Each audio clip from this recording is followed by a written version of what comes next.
नेपाळमध्ये पैदा झालेली जातीवाद अवलाद नितेश राण्या, तुला एवढी मस्ती आली का रे? उद्धव साहेबांवर टीका करतो। अरे तू तुझा बाप दलाल, तुझी खानदान दलाल, अरे एजंटची अवलाद, सुपारीखोर, दुसऱ्याकडे दलाली घेऊन फुकणारा कुत्रा,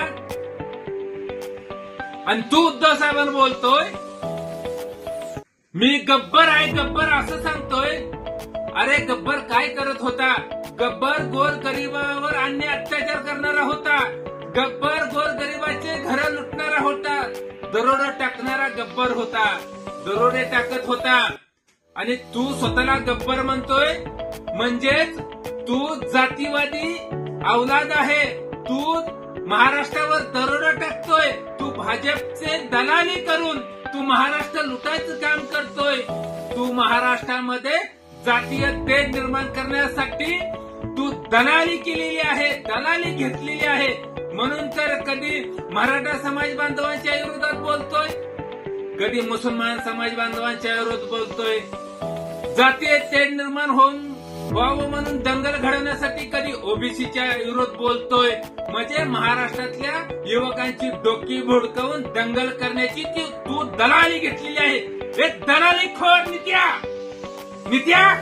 दलाली करण्याचा धंदा बंद कर। आणि लक्षात ठेव, गब्बरची हालत कशी झाली होती तशीच तुझी हालत होणार आहे, आणि त्याच पद्धतीने तुला लास्टला मरावं लागेल, लक्षात ठेव।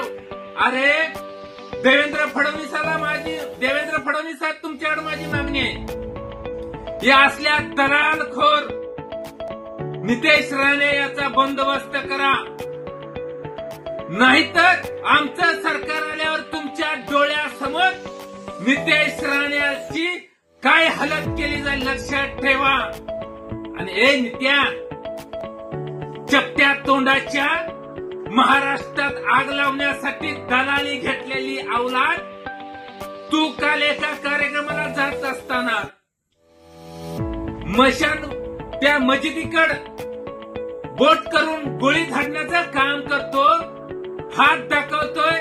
पण नित्या लक्षात ठेवा, आता तुझ्या पापाचा घडा भरलाय, आता वेळ आलेली आहे, तुझं हात कलम केल्याशिवाय महाराष्ट्रातली जनता गप्प बसणार नाही। नवीन घडामोडी पाहण्यासाठी आजच आम्ही मुंबईकर 24 तासला लाईक करा, सबस्क्राईब करा आणि अपडेट रहा।